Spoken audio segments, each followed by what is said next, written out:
The Yukon Territory of Canada is well known for its scenic mountains, but few people are aware of its volcanoes. For example, the town of Fort Selkirk is built adjacent to a cinder cone which erupted and was witnessed doing so by the indigenous peoples of the area probably around 8,000 years ago.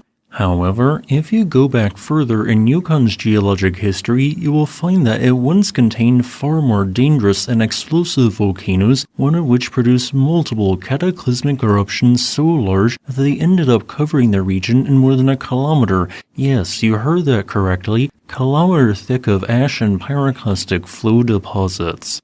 This occurred at a large caldera complex known as Bennett Lake, which today is essentially hidden in plain sight, existing as a highly glacially eroded series of mountains and valleys. While this ancient eruptive center is today long extinct, its eruptive products hold the potential to bring economic opportunities to this section of Canada, as part of it is apparently rich in gold, silver, and copper. In fact, per one source, which albeit is from a mining company that owns the associated mining claims, they suggest the possible existence of a massive copper porphyry deposit in the northern part of the Bennett Lake complex.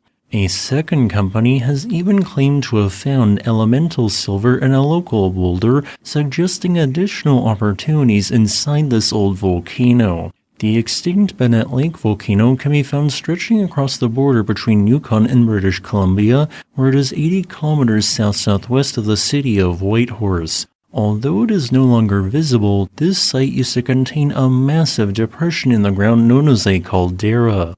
I want to note that each source that discusses this complex, and even mining corporations with their own maps, all seem to disagree on the exact extent of the Bennett Lake volcanic complex's massive caldera, but for the sake of today's video, I will be using this specific outline.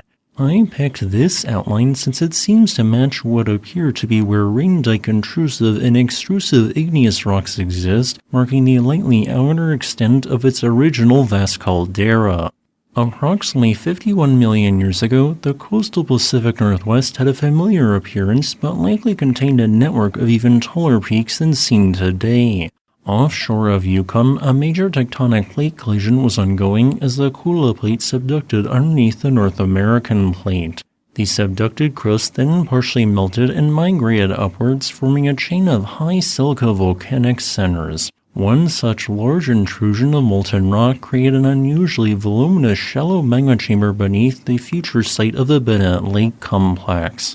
Eventually, this magma chamber sent small batches of molten rock upwards, creating a series of lava domes in a semicircular pattern.